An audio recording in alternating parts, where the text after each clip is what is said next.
In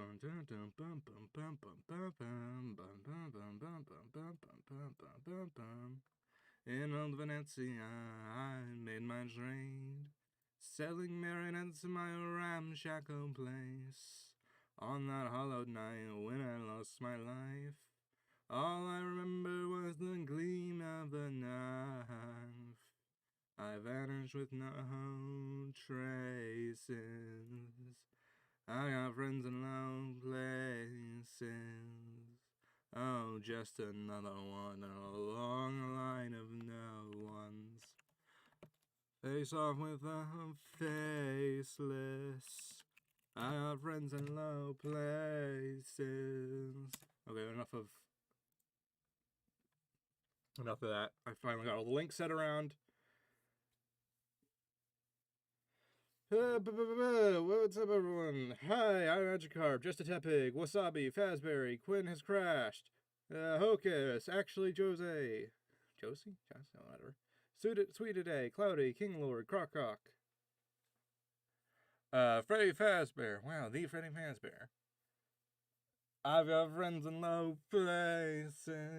Okay, yeah, I haven't done a stream in a while. Calm Cat. Amelia Brooke, whatever. I'm quiet. Okay. I was worried I'd be too loud, so Full Power Squawks is returned. No, because everyone says MatPat's too quiet in these videos, so I was planning to make myself quieter, but that was too quiet. Okay, glad you fixed your Beyblade issue, Tepig. I didn't know the solution, so I didn't say one. And I forgot about it while I was thinking about, like, oh, maybe I remember the solution, and then I forgot to answer.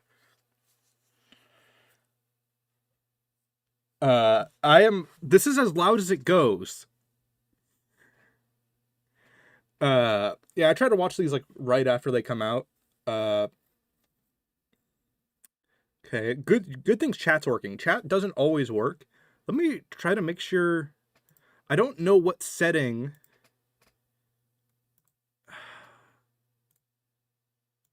No, I don't want. God damn it. Because people have pointed out there's a problem with this live streaming stuff.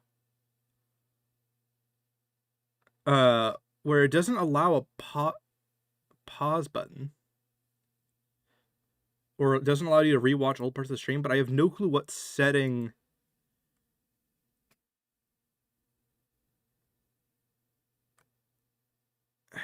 Yeah, I don't know what setting allows me to do that. Cause, like, that wasn't a problem for a lot of history, but apparently it was. Yeah, Chat Bear and Zangle are back. They're here. Chat Bear's power. I don't know how long this will be. It depends on what MatPat says. Oh, it's one of the better ones? Okay. I have a blank canvas up in Clip Studio, my art program. Just in case I have to... This is one of my favorite... Hold on, let me see if I can find this. It shouldn't be that hard, because it's... I'm planning to use it in my new video, so I have it saved to the right folder. One of my favorite images I've made in one of these reaction videos, even though it was kind of like a bad reaction overall, this image... Where is... Okay, there it is. This is just me ranting about color connections and how insane it can get. This is just one of the silliest examples of, like, I don't go for, oh, we can connect something on a surface level. There has to be a greater meaning behind it. Because, like, just saying green eyes or green is important gets screwy when this is all things. I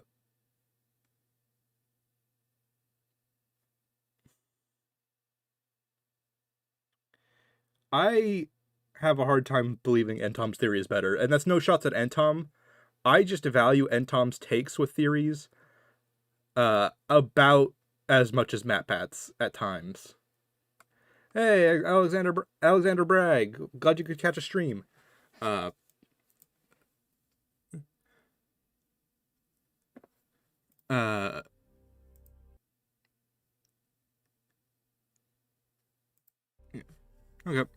Come get your candy here, Candy.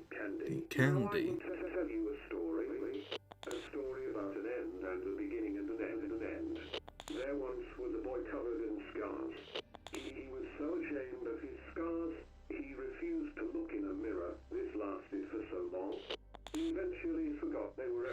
Okay, so I was wondering what map I was going to say he was right about. It's going to be Bonnie Bully. Years I was just passed wondering. until one day, This is this a cool boy would opening. come to the edge of a dark forest.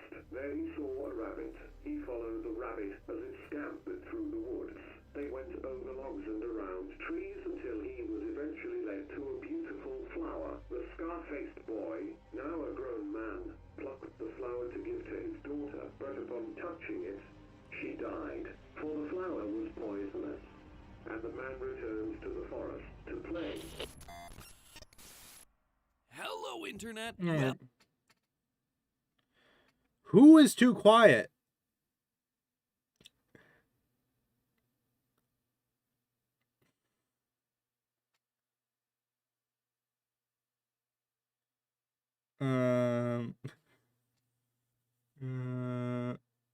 The MCI voodoo dolls. That's actually something someone's asking about. Like, what's my thoughts on that? I'm really torn on them actually.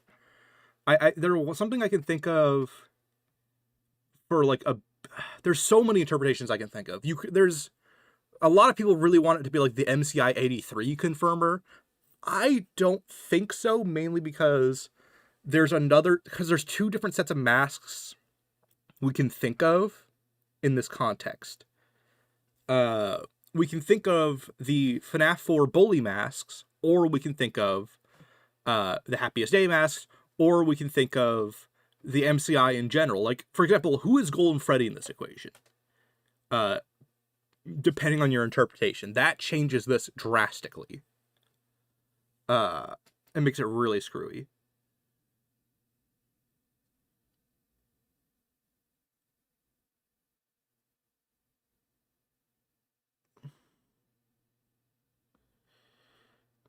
Yeah, it's like it's especially with Golden Freddy between Charlie and the MCI, it's like that makes it real fucking screwy.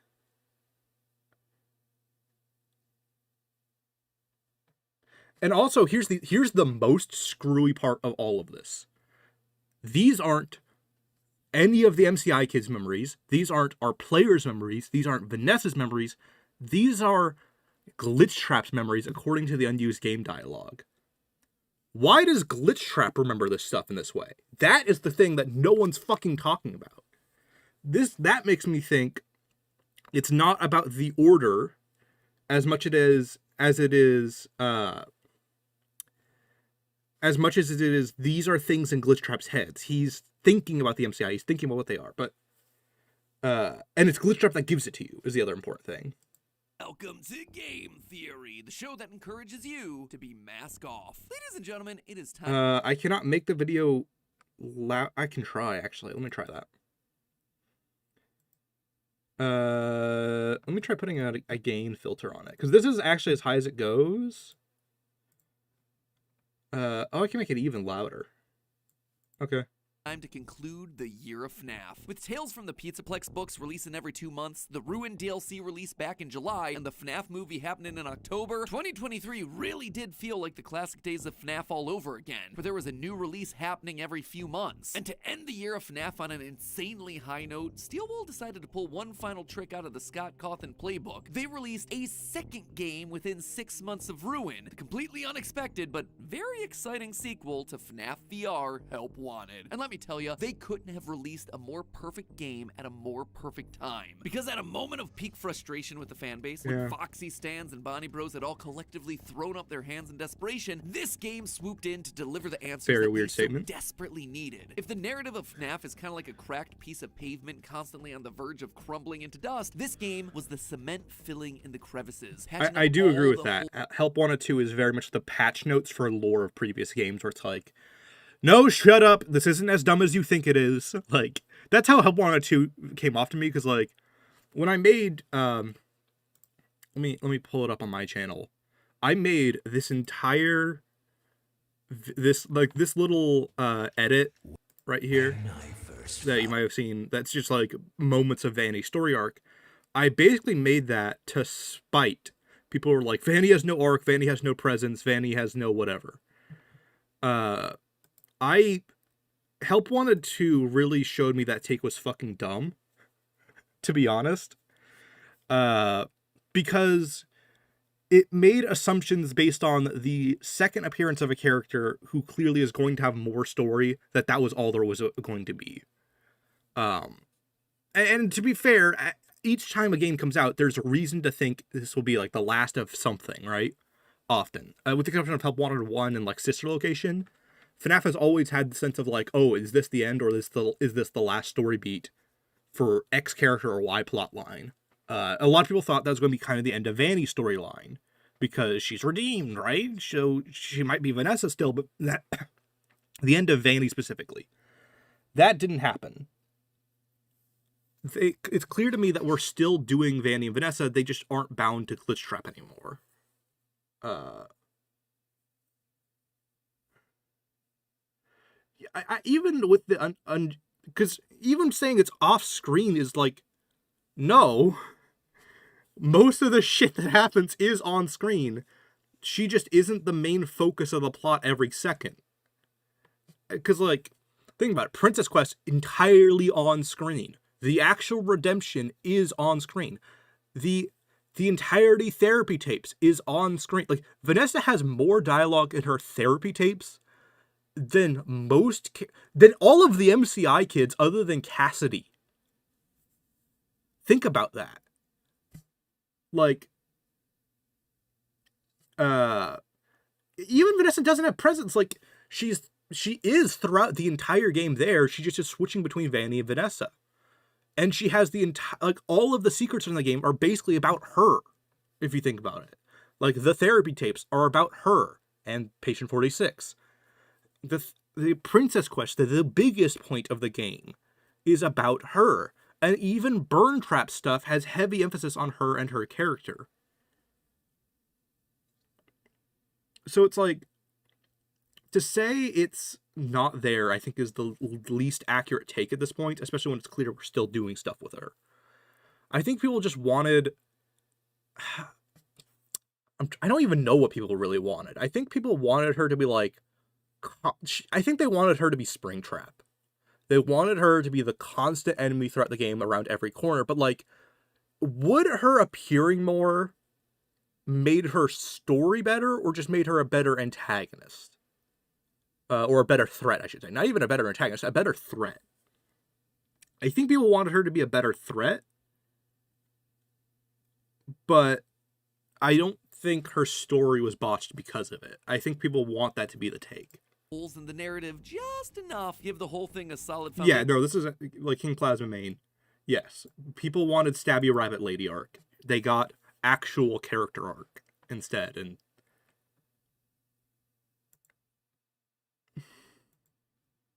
again, at least for another couple of months. And I really do mean that. Not since FNAF 6 has there been a Freddy's game so determined to tie up loose ends and deliver answers to the lingering questions that have been piling up in the background. Basically, Help Wanted 2 single-handedly put a close on one major story arc, while also opening the door to another, a next generation. It's an ending and a beginning, all in one.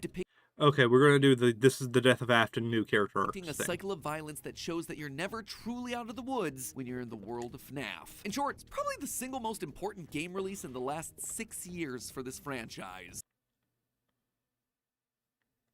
Let me check the math on that one.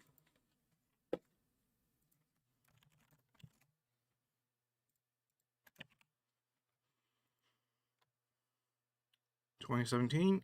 Yeah. Yeah, I could see that argument. So today, we're gonna solve this game together.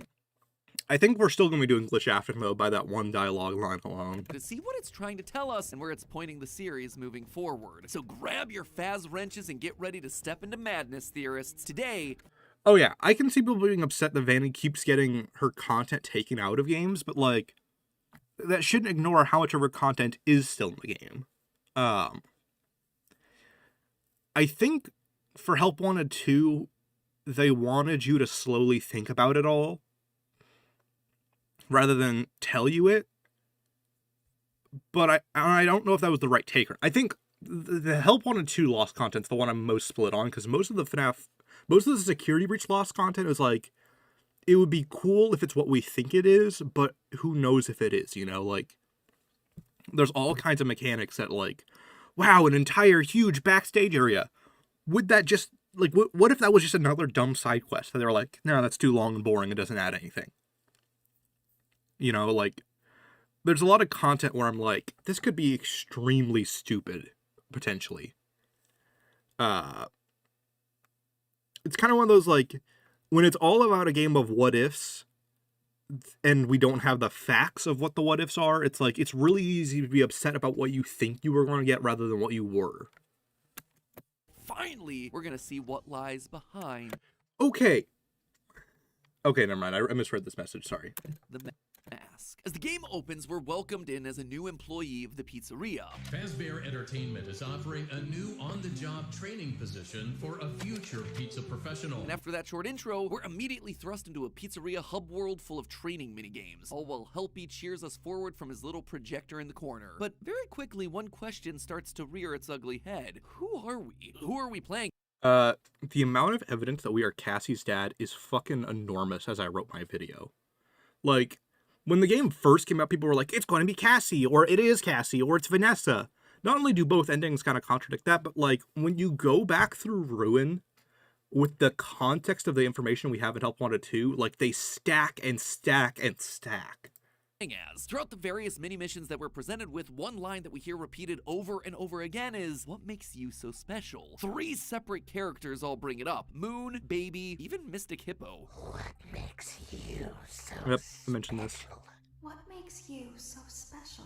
What makes you so special? Considering everyone keeps asking us, we should probably have ourselves an answer ready for them, right? Well, we get a solid idea of who we might be thanks to plenty of explicit clues that are sprinkled throughout the game. First and foremost, we know that we're a Faz technician. Midway through the game, you unlock a Faz wrench that allows you to access a secret back area of the pizzeria. In that back room, there's a glowing tower that should look familiar to anyone who played through the Ruin DLC earlier this year. An inhibitor. Back in that game, these devices stopped you from being able to remove your AR-enabled Vanny mask. But that's silly. Why would that matter here? It's not like we're wearing a mask. Or are we? Sure enough, deactivating the tower allows you to reach up and remove the AR mask that's been stuck to your face since you first booted up the game. Suddenly, you see that this entire time you've been inside of a derelict pizzeria, worn down, decayed. And this isn't just any ruined pizzeria, it's the FNAF 6 location, complete with a recharge station and a Freddy Spaghetti hole front and center. Not only is this just a fantastic mid-game twist that completely recontextualizes everything that you thought you knew about this game world, but it also helps confirm who we are and why we're down here. You see, us having a Vanny mask, it's weird, right? Like, who are we? Why would we have something like this in our possession? Well, it has to do with our job. In Ruin, Helpy tells us that these AR masks were worn to help technicians navigate. Yeah, I'm not saying much because this is like, actually, let me speed this up because I think this is a lot of stuff we all kind of know. And, like, if you really want to watch the video unaltered, you can watch it on your own time. The destroyed Pizzaplex. Now, when I first saw that in the game, Because I don't want it was to... a trick just to get us to wear the mask and teach us the mechanics of this new game. But here we are in Help Wanted 2 in a destroyed Pizzaplex wearing a Vanny mask. And right there on the wall is a poster telling staff members to make sure they remove the mask at the end of the day. It proves that what Helpy was saying, at least in this moment, wasn't a trick. The mask is in fact a real tool that's used by Fazbear technicians, for as strange of a concept as that is. So we're a technician for the restaurant, sure, but that's I mean, it makes sense if you think about it from, like, the Iron Man Jarvis perspective. Like, the theory behind the mask is, like, oh, you have this thing that gives you all the readouts on the animatronics and tells you the specs and information. And it also has, this, like, this big brother implication of, like, we can control what you see and what you do. It gives you the information to do your job and prevents you from seeing how shitty and awful this place really is. Like, I think that's the, like, the narrative of the mask, and also the fact that it's, like, a way for Vanny to kind of push things in and, like, get a little bit more control. not the only thing we know. Our next clue comes in the form of the Faz wrench. Midway through the game, you unlock this tool which allows you access to the back area of the pizza. Dad. Earlier this year, Yeah, it's familiar to Cassie's dad.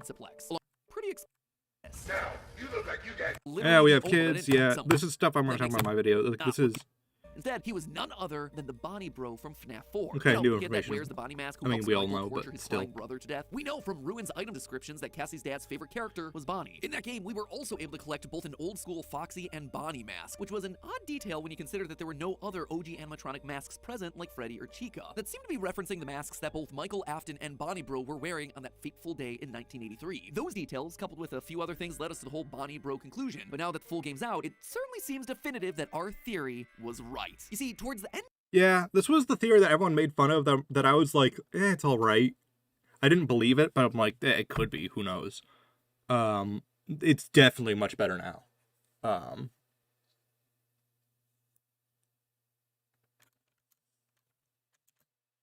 of Help Wanted 2 were given the chance to light fires next to the gravestones of some very familiar missing children. Light them in a specific order, and you unlock a secret chest. A chest that can... Yeah, I'm trying not to repost the theory, so I'm none trying to, other than like... that luggage. This right here, great. Speaking of that date, in order to find the game's secret ending, we have to unlock 6 creepy voodoo doll plushies, each one hidden behind very explicit in-game actions. In one, you go to Sister Location's private room and type in a very specific date. I bet you can guess what it is. 1983. And that year just keeps coming up. Multiple minigames take place during Fall Fest, which, in the previous VR Games DLC, was specifically called out as being in 1983. That is why we're considered special, because we were part of that fateful day. Because by killing the crying child, we sent William on a murderous rampage. It's a memory that we, as Bonnie Bro, have tried to repress, and us this. Do you remember?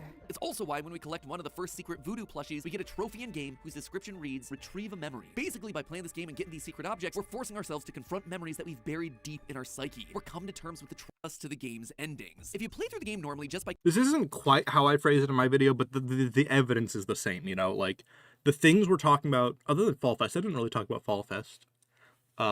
This is all... completing the various mini...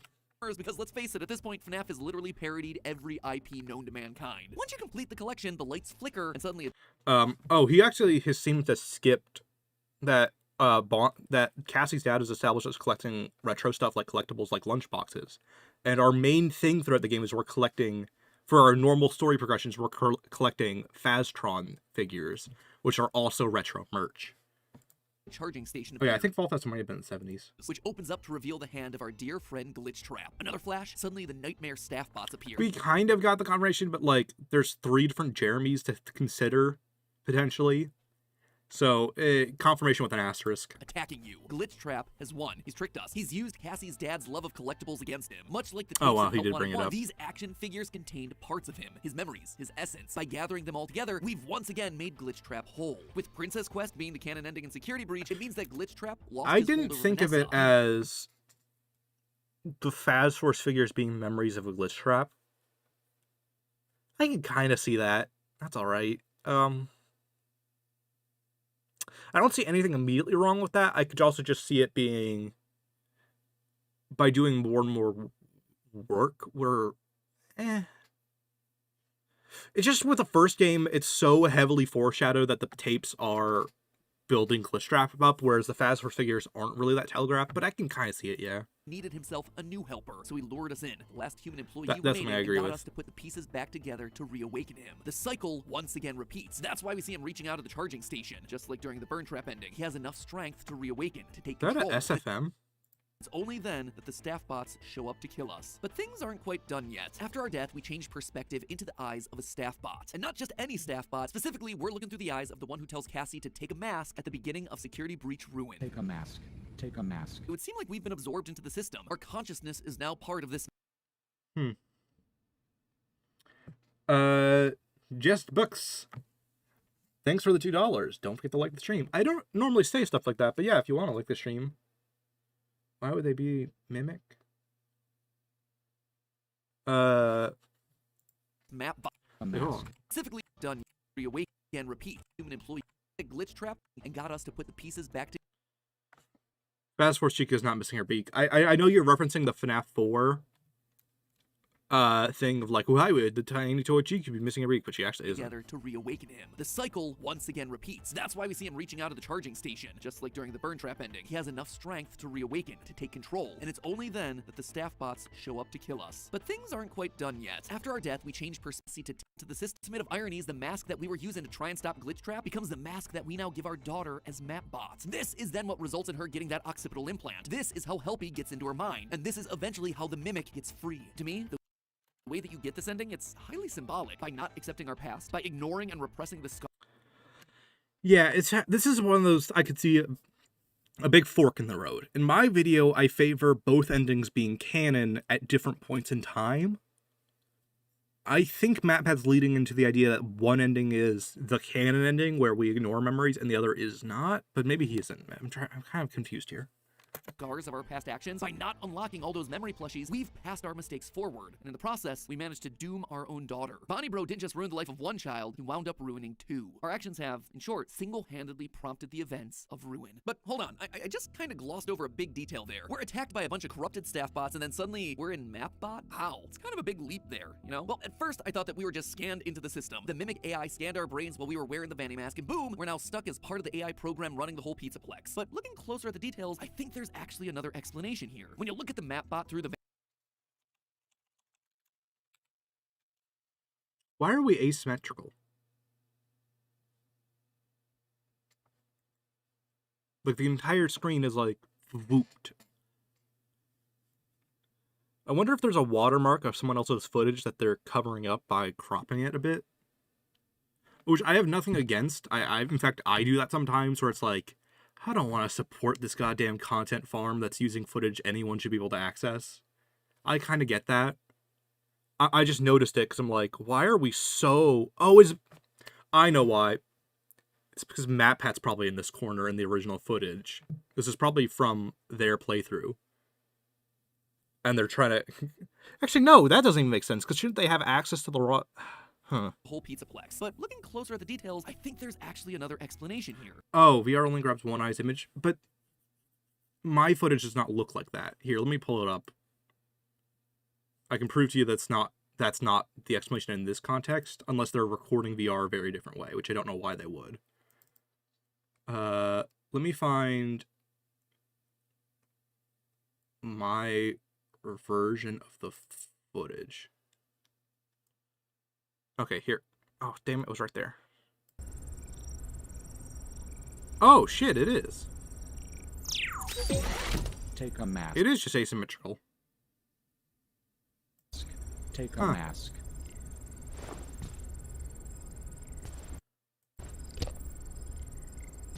I'll be damned. When you look at the MapBot through the Vanny mask in Ruin, it looks different from all the other staff bots that you encounter in the game. It looks more organic. You can actually see what appears to be a brain stuffed inside of its head. Compare that to how every other staff bot looks under that same AR lens, and it's completely different. Why would that be, though? Well, it would appear as though our brain, or at the very least our organic matter, was stuffed inside of these robotic suits. I would not say that. I think it's more symbolic that this is a human and not just another staff bot.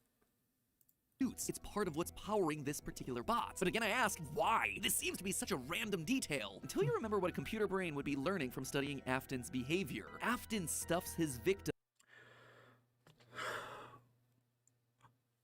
This is another point where I cannot tell what the fuck MatPat believes, because it feels like every goddamn video, MatPat flips about whether William stuffs the kids or Charlie does.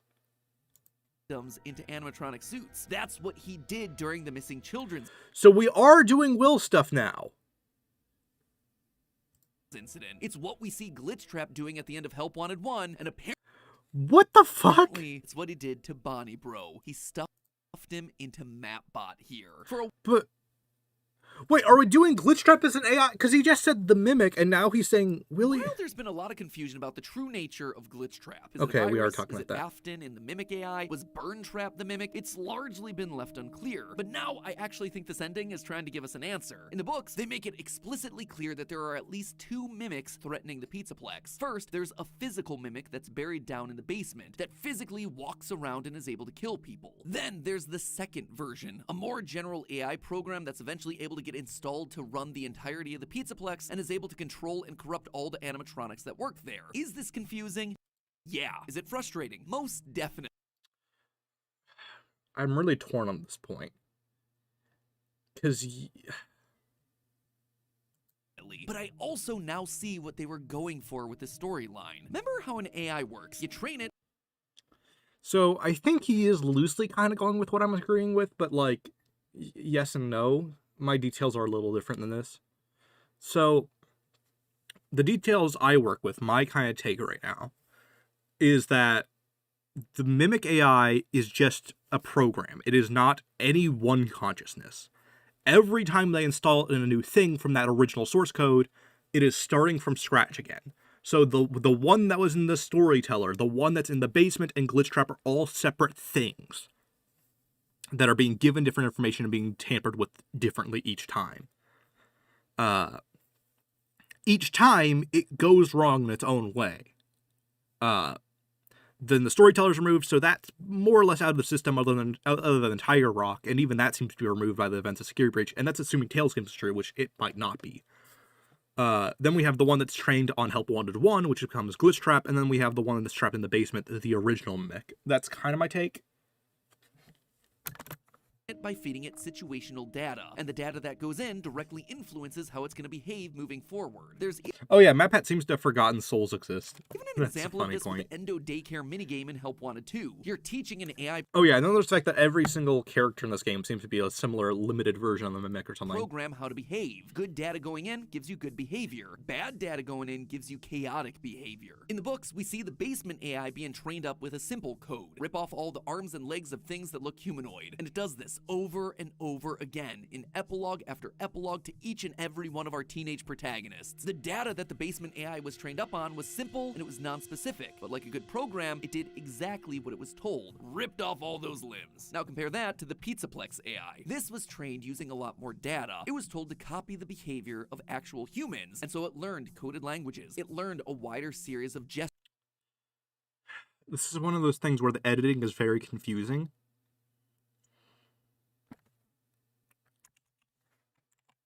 Are we six? Now compare that to the Pizzaplex AI. This was trained using a lot more data. It was told to copy the behavior of actual humans, and so it learned coded language.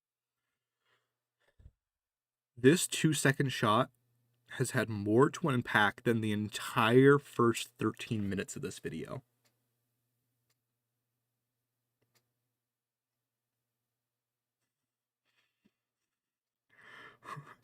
So, we're running with Edwin existing. What the fuck? Haven't we been on the Henry kick this entire time? And now, are we implying... Edwin never writes the Pigpen cipher. That's a common mistake, is that they mention triangles in his writings once, and people are like, oh, he wrote the Pigpen cipher, except it writes that he writes in a ton of symbols, like squiggles, like circles, squares, all kinds of crazy shit. He doesn't write in purely triangles. But now we're implying the Mimic wrote the wall code. The Pizzaplex Mimic specifically.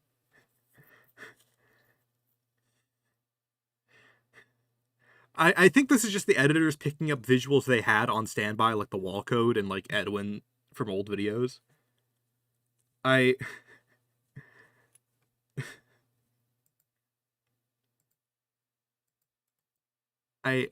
What the hell?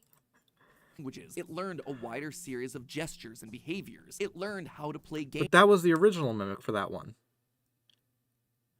I mean, And hang up clothing. It was far. But those are from the original Mimic, not... 4 of these 5 examples on screen are from the original Mimic, and a few of these are from the script, too. I'm confused in this one. More sophisticated. So by having 2 different versions of the Mimic in the books, what we're really seeing are different ways that an AI can be trained up and how the behavior spins off of that. So how's that all apply to the games? Well, in Okay, we are not doing Tails games. Ruin, there's a key moment on the catwalks of Monty Gator Golf that show 2 entities working together. No, this is the point. This is another point I bring up where I think Glitchtrap, which is Helpy in this context, and Physical Mimic are 2 different characters. They are both born from that same damn original API programming, but they are 2 different entities at this point. Also acting separately, as they're able to argue against each other. Helpy says, I took care. I think that was just weird editing visuals. I think he was just talking about the books in general, and the editors just started using every asset they had from the books to represent that. And that makes it so much more confusing than the actual script calls for. The situation, to which the Mimic responds, With my help. They're cut from the same cloth. They both started Yeah, okay, this is part what I agree as with. the Mimic program, but they've evolved in different ways. And based on all of that, I suspect that the Mimic Cassie runs from at the end of Ruin is a parallel for the book's basement AI, a simpler, older system that uses Gregory's voice to talk to us throughout Ruin. This one just exists and executes two simple goals: kill things and escape from the basement. But then there's the Pizzaplex AI. It's kind of a weird way, because it's like, who would program it to kill things and just have escape? That implies a little bit more intelligence than MatPat's saying. I suspect that this is the more sophisticated system. This is the one that's been trained up on Afton's data specifically. It's the one that embodies itself as Glitchtrap, and it's also the one that speaks to us in the form of Helpy. And I we know agree with that. This is once again where the details... This is... Okay, I actually do like this video overall, because it feels a lot more like a classic game theory that you slightly disagree with, but the gist is pretty solid. to be true because of what we see throughout Help Wanted 2. In this one game, the AI is drawing from pretty much every past animatronic, including characters like Scrap Baby and Lefty, which are odd pulls considering they're characters that were never put on display for the public. These were characters that only existed for the fake pizzeria made to entrap Afton in Well, Lefty is still kind of a public character. FNAF 6. So the fact that the system here knows about them means that they had to have come from Afton's mind. It's That's a weirder take. also why in the Helpy Hospital minigames, we see a kid's drawing of a burning pizza restaurant with Helpy running away. That's how Afton was able to escape and live on. His consciousness was contained within the Helpy.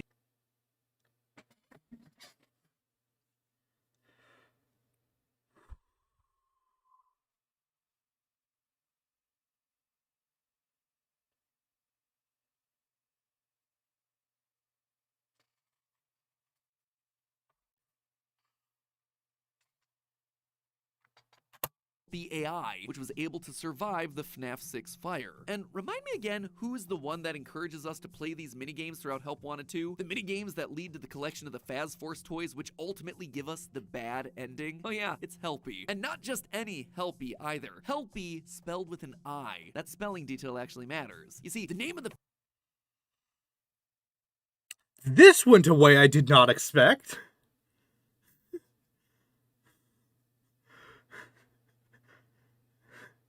But it's Helpy with a Y is the one in FNAF 6. physical animatronic Helpy, it's spelled H-E-L-P-Y. But this is the one you're saying was in FNAF 6. But in Ruin, that digital neural implant Helpy is spelled H-E-L-P-I. And once you know it, in the game files for Help Wanted 2, the Helpy on the projector screen is once again spelled with an I. This is Glitchtrap. The I agree with that part. I don't agree with him escaping FNAF 6 through the goddamn physical character. program trained up on Afton's data. He's yet again trying to put the pieces back together, and by completing his tasks and unlocking the Faz Force, you help him to succeed. He's now back in full control of the Pizzaplex. No, he's saying he is Glitchtrap.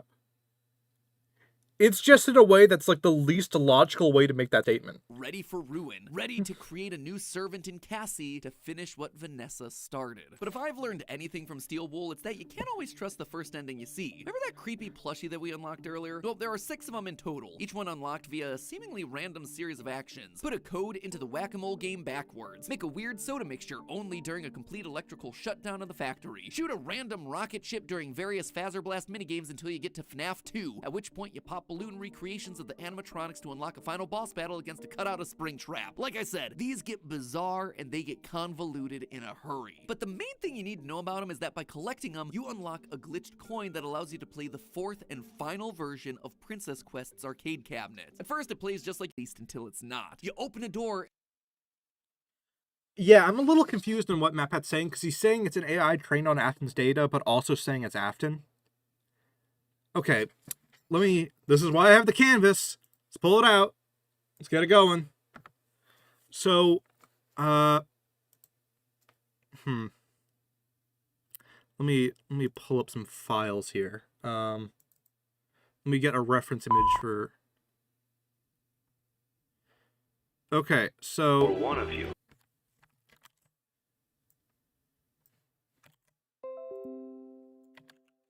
Okay, right? So we have Afton, right? I think what MatPat's saying is we have Afton. And then separate from that, we have... This is kind of what's confusing. because I'm a little confused on this middle step here.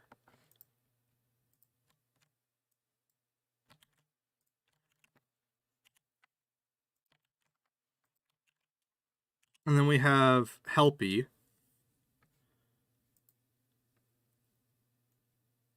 And hold on. I'm gonna, because I'm really confused on this in some spots, but I think I kind of get the gist. I'm like I said, this middle step is what's really confusing me.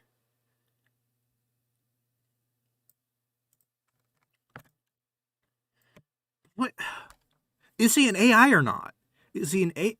Why would Helpy be a mimic or have the AI copying? Because it's not every animatronic is a mimic. It's specifically. Here, let me fade this in and then let's give it a black background. It's specifically the mimic that does this behavior. This is, as far as we know, a behavior exclusive to it and things installed with its software. Okay, right?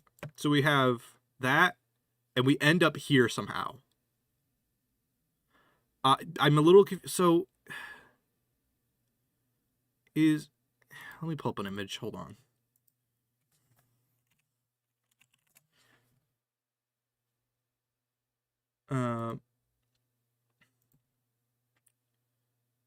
Is that a wallpaper? I just want like the Canon image of him. No, it normally gives you an automatic.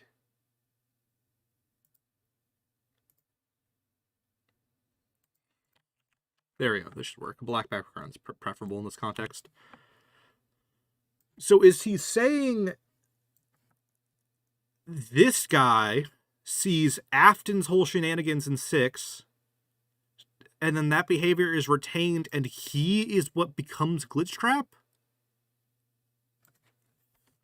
Is that what we're meant to be taking out of that? In which case, what does the fucking original mimic have to do with any of this? Who made... Okay, I think this is how it's connecting in MatPat's brain. Remember, Henry is the one who set up all of FNAF 6, and MatPat's claiming that Henry is an Edwin parallel, and Edwin makes the mimic, therefore Henry made the mimic. I think he's then arguing that basically everything we see in 6 is made by Henry, therefore they're all mimics, therefore Helpy, because he's around during that, is an actual animatronic that is copying behaviors that that copies specifically Afton, not all the other characters that were in this location, not Michael, who he's staring at the whole time, but specifically Afton to end up in FNAF, to end up as Glitchtrap? Is that what MatPat's saying? Did I get that right? Am I overcomplicating it?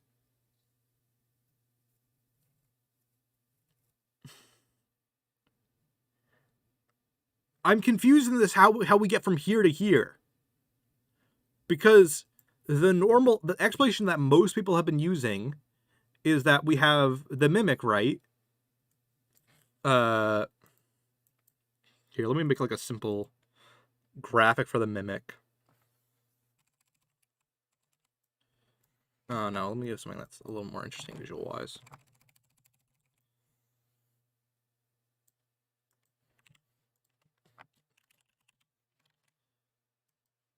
So let's say that this graphic right here represents everything the mimic is. Most people's explanation is not this Helpy stuff, but where the mimic is being put into Help Wanted, and then via Help Wanted, it learns all of the shit that Afton did, and then becomes Glitchtrap. And then Glitchtrap, now as a sentient, as its own villain, becomes everything that we see as like a threat in Security Breach. And that original programming comes, and the original AI comes from the Basement Mimic or whatever original software programming, right? And there's variations of it, but this is like the core gist is typically you have the original AI copying Afton's behavior in Help Wanted, because he's such a focus on Help Wanted, and that makes it there. What I don't get is why we're talking about Afton being Helpy and not Glitchtrap being Helpy. because that phrasing makes it really confusing. Yeah, he is mostly like a...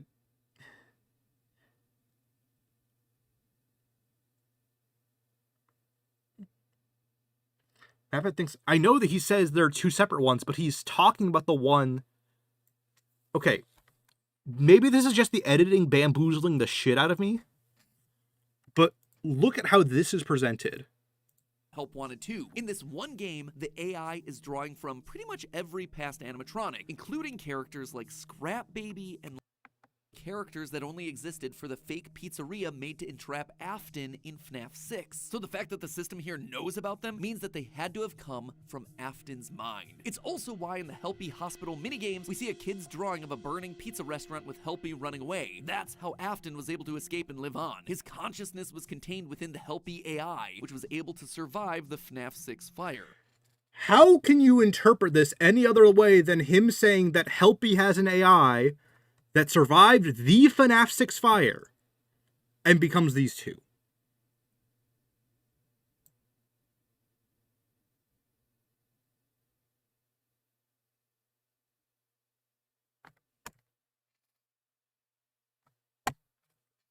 What do you mean I'm not getting it?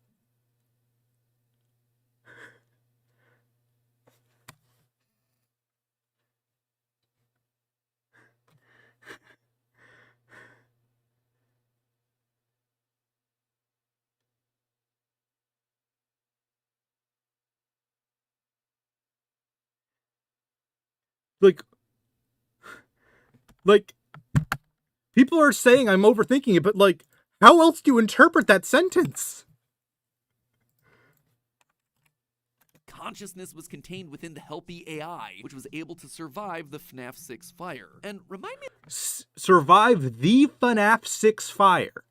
Not remembers that, not is like based on things from the FNAF 6 fire, not mimicking Afton's behavior from the FNAF 6 fire. Survive the fire. And the only Helpy that's in FNAF 6 is the physical one with a Y in its name.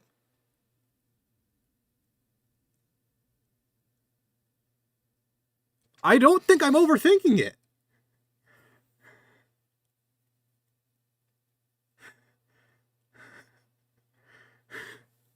People are trying to gaslight me into this is not what he's saying, but this is not a editing thing. That's what the script says.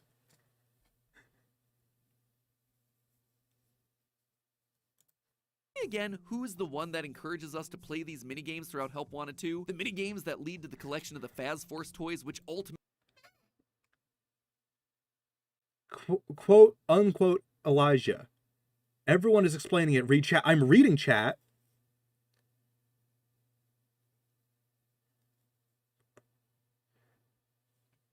But the problem is, there's no Helpy with an I in FNAF 6. There's only Helpy with a Y. So when he's saying, survived the FNAF 6 fire through Helpy, there's only one Helpy to survive through. I know he's saying AI, but there's only one in 6. There is Helpy with an I was an invention of FNAF Ruin. It was not a thing prior. ultimately give us the bad ending? Oh yeah, it's Helpy. And not just People keep saying he does not become Helpy with an I in this video. any Helpy either. Helpy spelled with an I. That's spelling detail And I know he's saying that, but the one he's referencing is the one with a Y. actually matters. You see, the name In of the the physical actual animatronic content. Helpy, it's spelled H-G-L, is once again spelled with an yet again trying to put the P. He's Yeah, now we already back watched this. to finish C. Remember that creepy plushie that we put a coup like on a sword, you kill the glitchy bunnies, you collect the keys. Simple, at least until it's not. You open a door and you suddenly find yourself standing next to someone playing. Are you kidding me? Oh, this is nuts. The real world and the digital world are What do you mean think Vanny and Van Eye? I understand that.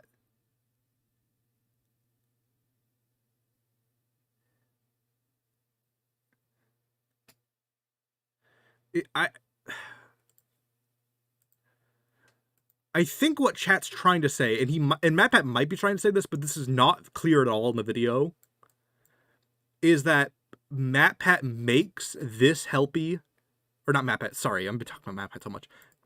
Afton makes this Helpy, this one, and then this one becomes Glitchtrap, but we don't see it in that order.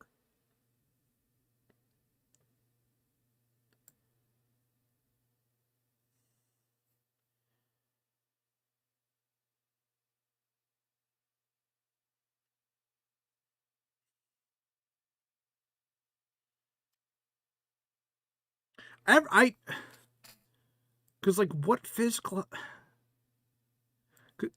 So is there a physical possessed Helpy toy running around? Because that's the only way this theory makes sense. I could see Afton being copied by the Mimic and becoming Glitchtrap. And then after that, Glitchtrap is, like, defeated, Secure Reach, all that shit happens. And then in his last dying move, he goes into the mask. And the mask, the Helpy of, or the Clippy, your main help guide in the mask is Helpy. So he's stuck as that avatar manipulating it to say things. That's what this thing is. That, to me, makes infinitely more sense than Afton survives the FNAF 6 fire through Helpy somehow, and then Helpy becomes Glitchtrap, and then goes back to being Helpy with an eye?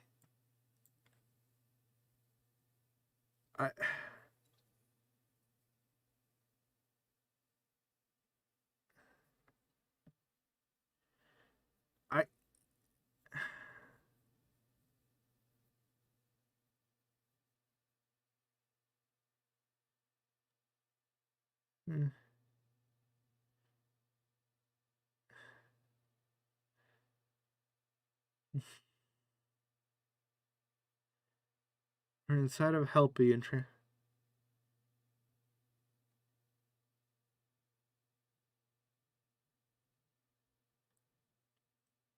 yeah, no, I get that he's trying to say Helpy is how he gets into the system. That part I'm understanding, chat. People keep trying to explain the same concept to me, but but like this, I'm not saying I don't get what, at this point I'm not saying MatPat. This is kind of hard to explain. I think I get what MatPat's going for here. I just don't think it actually makes sense. Let me explain it that way.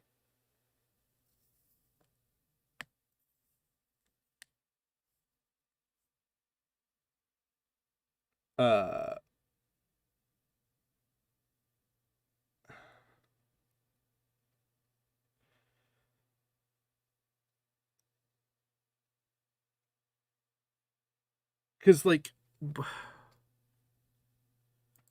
because I don't get how Afton gets to Helpy in the first place.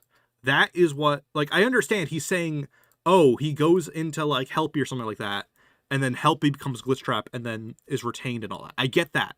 That's not the part that's confusing. The part that's confusing is how we're getting to this Helpy. Why this? Why is Afton going into the fucking toy on our desk? And why is no one else going into the toy on our desk? And also, earlier in the video, he talks about an AI copying things. So are we doing an AI at this point, or are we not doing an AI at this point? I'm confused at what MatPat's trying to say this is. Like, this process. The this to this to this. Right? Let me get him over here. I understand he's trying to say he's going through Helpy to this, and then when this is defeated, he's going to this Helpy. I understand that. It's this mechanism that doesn't make sense to me.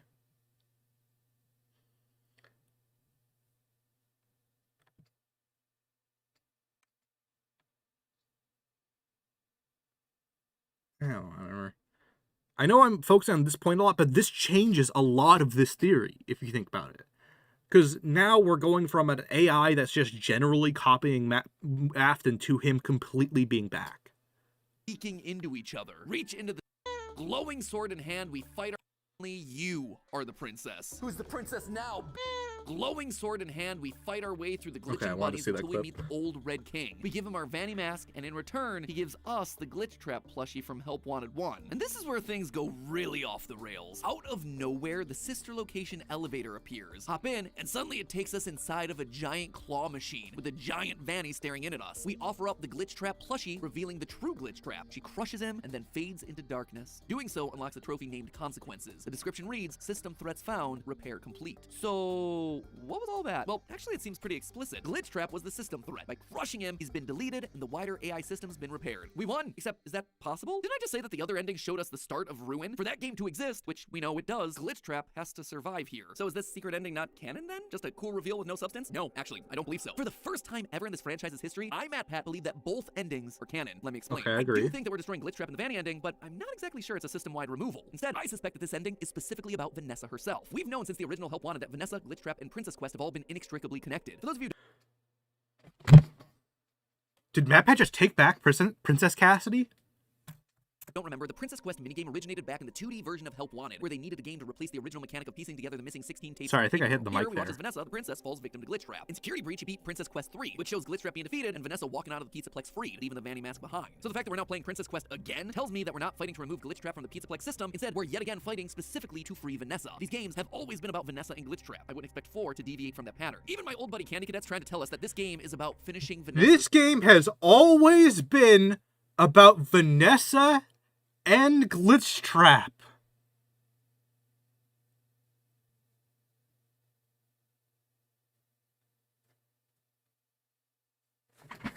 Woo! Story. Throughout Help Wanted 2, you collect coins that can then be traded to Candy Cadet for pieces of the story. His second one tells about a young woman that's been lured in by a friendly voice, only for it to have been a witch that tries to eat her. Now let me tell you a story about a young woman who, when she was little, was led into a dark forest by a witch and almost eaten. She manages to escape, but she's permanently scarred in the process. When she's older, she returns and is met by a young boy who offers to help. When she had grown, she sought revenge on the witch and entered the forest again willingly. She was greeted at the mouth of the forest by a young boy who offered to help guide her through the darkness. She welcomed the help and followed the young boy over the river, through the jagged trees, and toward a small house. She followed the boy. Oh yeah. I don't know where we're going with the rest of this video. Other than Glitchtrap, I'm obviously Gregor's going to be evil and manipulating shit. He's going to take that part of the story and make it the whole character of Glitchtrap, or not Glitchtrap, Gregory. I mean that part's pretty obvious.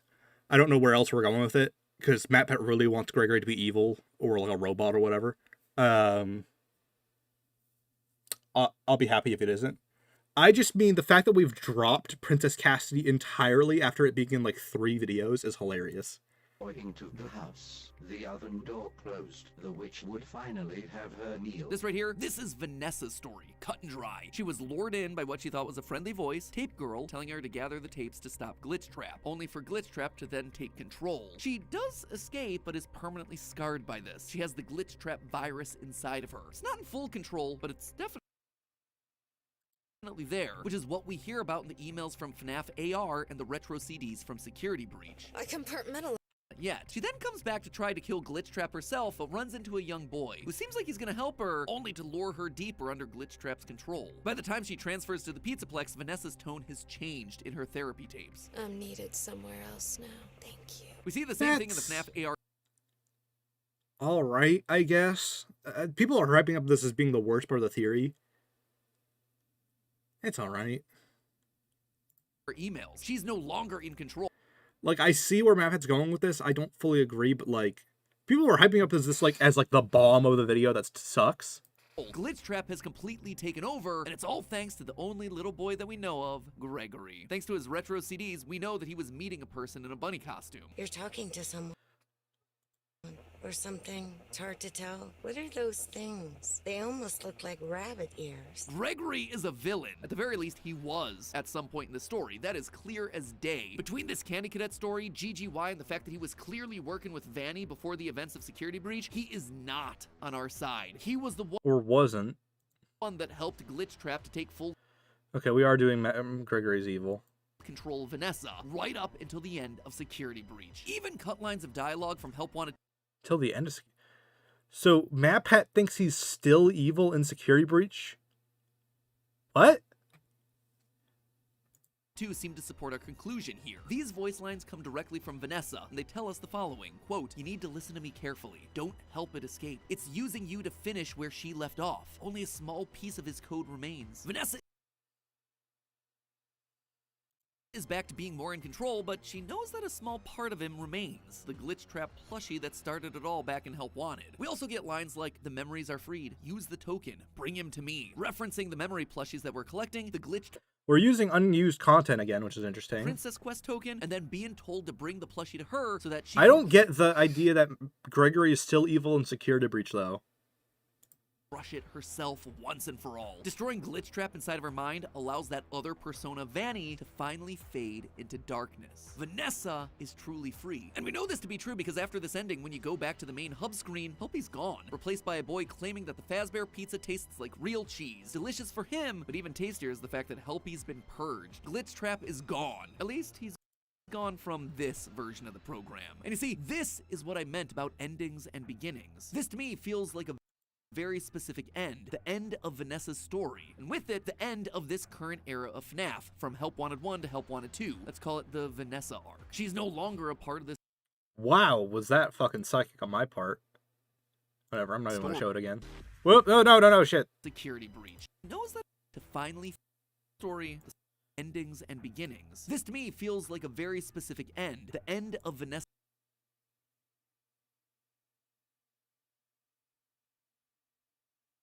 But he just said, up until the end of Security Breach, Gregory is evil. Like, people keep trying to say MatPat did not say the things he did. More in cut line story that is clear as day. Between this Candy Cadet story, GGY, and the fact that he was clearly working with Vanny before the events of Security Breach, he is not on our side. He was the one that helped Glitchtrap to take full control of Vanessa, right up until the end of Security Breach. Or, god damn it, the way this is phrased is so weird. So is he saying Glitchtrap had control of Vanessa right until the end of Security Breach, or is he saying Gregory was trying to help him? Okay, I think he's trying to say that Glitchtrap was controlling Vanessa until... Fuck, the way this video is phrased is so weird. Even cut lines of dialogue from Help Wanted 2 seem to support our conclusion here. These voice lines come directly from Vanessa, and they let me... end of Vanessa's completely. But I'm named Cassie, being lured in by a seemingly friendly voice, Gregory. But in reality, it's all a trap. Thanks to that occipital implant, she now has Helpy as a part of her mind, just like Vanessa did with Glitchtrap. And now she's wearing the mask more and more frequently, again like Vanny. In short, it's been passed on. Cassie is just Vanessa 2.0. Gone is the era of Vanessa and Glitchtrap. Long live Cassie and the Mimic AI. At this point, the only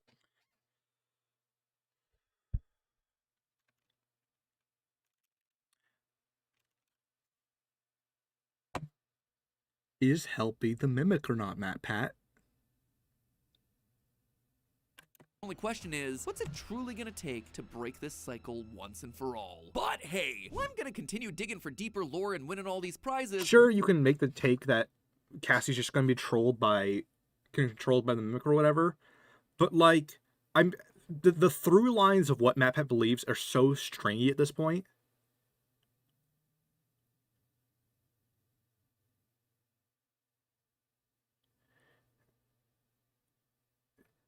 Wasabi, I know you hate me apparently, or like really dislike my takes, but like if I'm not understanding something, it's either being phrased weirdly, or I don't know, just the idea does not make much sense.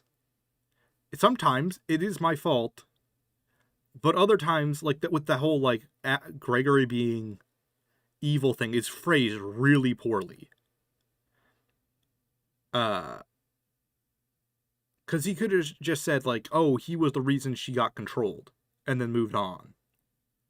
Or, like, had, like, or Afton had permanent control. But he phrases it as, until the end of Security Breach, in the same, overall sentence as saying Gregory was evil, which makes it sound like he's saying after Gregory is evil throughout all of Security Breach. What do we got? El Chip? Head chef box. Great, just what I always wanted. I wanted to make sure you guys had a chance to win some prizes of your very own. In fact, there's actually a chance to win $10,000. That's all thanks to our sponsor for today's episode, SoFi. Is there anything else If you don't left, or already is it know, just the SoFi is okay? It's just the ad. This one's a weird theory. This feels like peak start of let me kind of go through the game theory FNAF playlist, because there's a certain era of MatPat videos this really reminds me of. Yeah.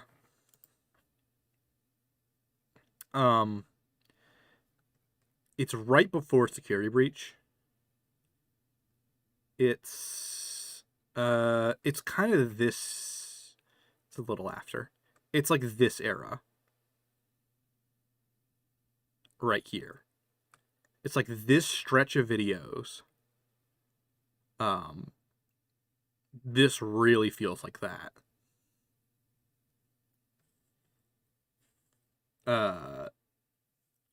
Where it's just like kind of vague what's actually being said sometimes. He's pulling from the books, but it's not clear how much or in what influence at times.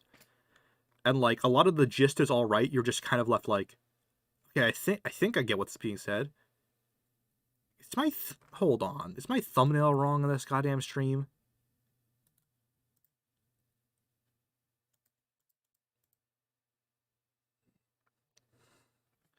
Please don't tell me my thumbnail is wrong. Okay, no, the thumbnail's right on other platforms. It's just wrong.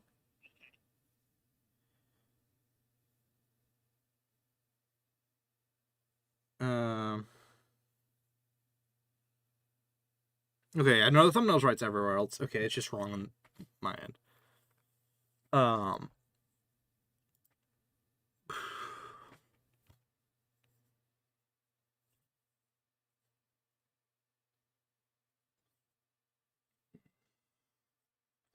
I'm confused on what he was talking about with Helpy still a little bit. Because it feels like we're labeling everything as the Mimic and Afton 2 interchangeably. And I felt like it would have helped if he, like... Because now he's saying Cassie is going to be controlled by the Mimic. But I don't know which one, because at the start of the video, he prefaces that he thinks there's two. And if he had said controlled by Glitchtrap or Helpy, and like used this visual, that would make it very clear to me what's being said. But in a video that's used the Mimic as like 2.5 different things, it's a little confusing. I understand the Afton equals Mimic.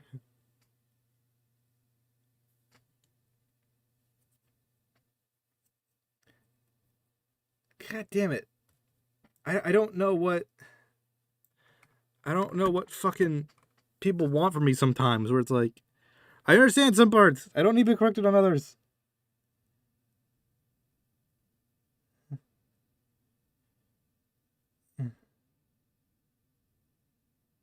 What's my explanation for why Helpy knows about Freak Show Baby and Lefty? Well, firstly, we actually see from like art and stuff in FNAF 6 that Lefty is like a canon character of the roster to some extent. So he would actually be public knowledge to an extent. Scrap Baby it is weird, but when you remember that she was like wandering around the sewers and back roads and all that shit of Utah for who knows how long, the idea that someone got a picture of her or something like that doesn't sound that weird. So all that, like one person needs to spot her historically and record what she looks like, or like write down the description of her. Bam, she can be in FNAF's like help wanted all she wants. And Glitchtrap just needs to get that information one time. And remember, Glitchtrap was in the entire system of the Pizzaplex at some point, or at least was in Vanny, who had control of the Pizzaplex at some point. So him getting one mention of Scrap Baby even a single time is not that weird to me.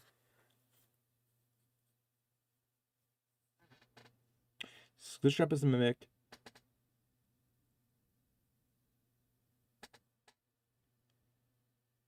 Yeah, so yeah, she's also on arcades and stuff and has like plushies. So like clearly Phasma Entertainment knows about her. So that's not that weird. So he's saying, I'm trying to like, so he's saying through Helpy, or Afton survives through Helpy. Helpy gets put into Help Wanted 1. Helpy becomes Glitchtrap. but that's an AI, but it's not. Because he's, I guess. So Afton's now Pizzaplex Mimic, basically, or like system-wide Mimic. And then there's the Basement Mimic, which is separate. But the editors use the visual of the Basement Mimic for talking about the one controlling Cassie, even though he's actually talking about this one. If there's any video where the editing has made it very confusing what's being said here, this is the one.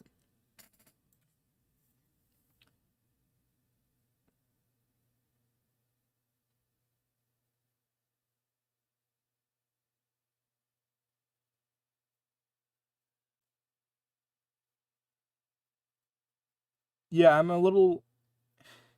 Is Helpy the scannable circuit boards? Is that what we're saying? Also, why did... If we're saying Helpy is the Mimic, why Afton specifically? That's something I'm not quite getting.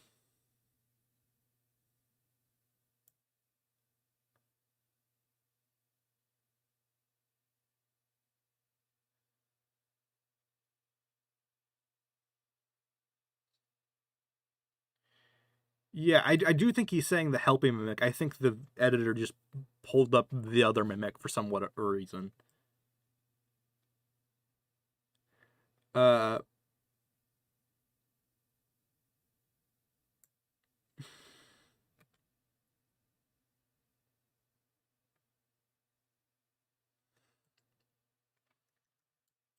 is such a weird video because, like, there are so many parts I'm like, I agree with that. I agree with the gist of this.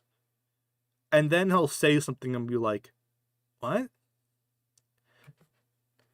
We didn't bring up Robot Gregory in this video. And we've really doubled down that Gregory was evil, which I don't even fully disagree with in one context. Just the way it's phrased ignores, like, all of Gregory's actions and security breach. Like, ignoring the fact that he's the one who also frees Vanessa. Which, like I said, is kind of what... That's what it was kind of confusing me, is, like, for MatPat, who explains so many things, like, that are pretty obvious or, like, are common knowledge to a lot of the audience. Not to say that there's no reason to restate things. A lot of people don't know these things. A lot of people are learning about FNAF only through MatPat. So, like, stating the information is fine. It just is like, for someone who gives a pretty good explanation of everything, to ignore all the shit that Gregory does sometimes is, like, a little weird.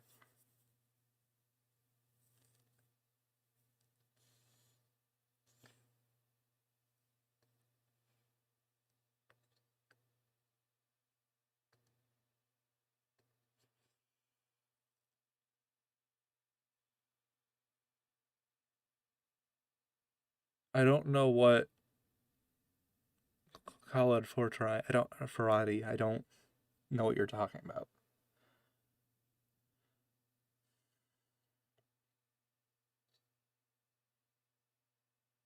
Yeah, this particular video does have some of the strangest edits where it's like, this is like one of the few times where I'm like, I kind of wish MatPat, even if it wouldn't have looked as nice, because the editors are like premier editors who know what they do, who know what they're doing. And MatPat stated he doesn't know the editing the way that they do. And this would have been way too much work, so it wouldn't have happened. But I kind of wish MatPat edited this one, even if it would have looked worse, because I don't know what's being talked about it sometimes. I have to kind of think about it.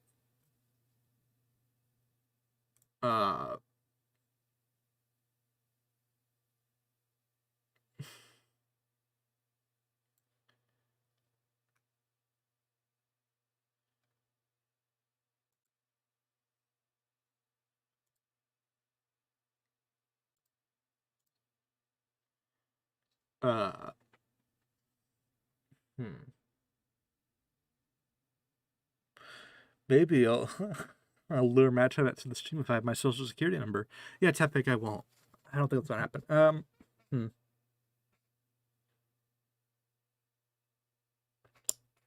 This is alright. I find it funny that Princess Cassie has just been dropped with no explanation.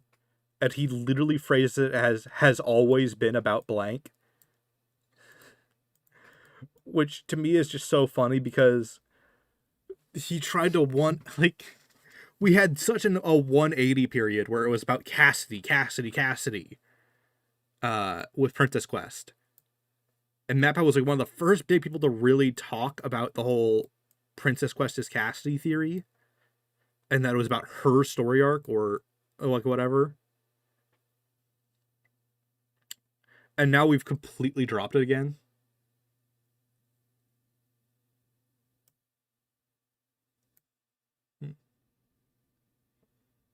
Yeah, I think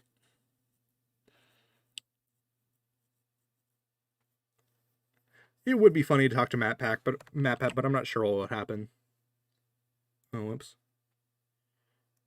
I instinctively saw like the asterisk in the corner, which means it hasn't been saved. I'm like, oh, I gotta save it, but I'm not going to save this.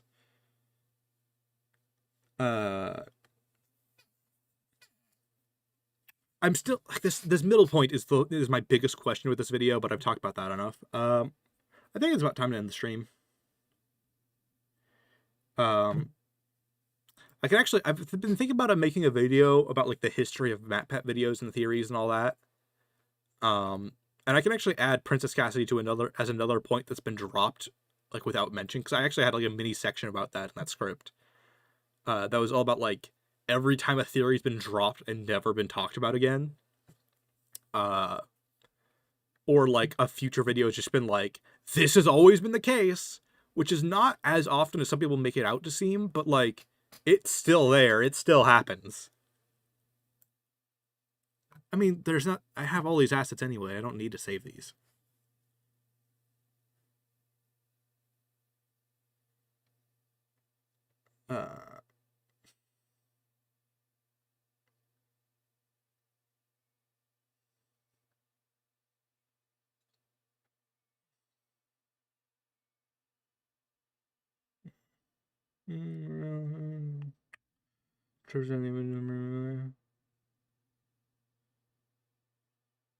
I think MatPat's reading it in too much. I think it's just a joke about how FNAF 6's fire happens and you're treating Helpy in it. In the minigame, so it's like, Helpy's going to be focused on that.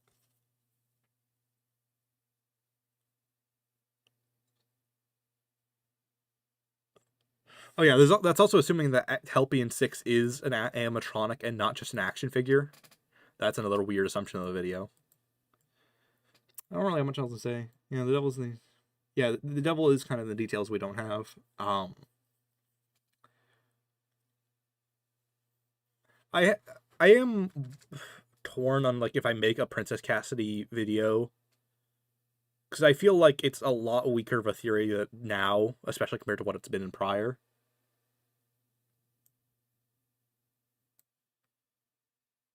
Yeah.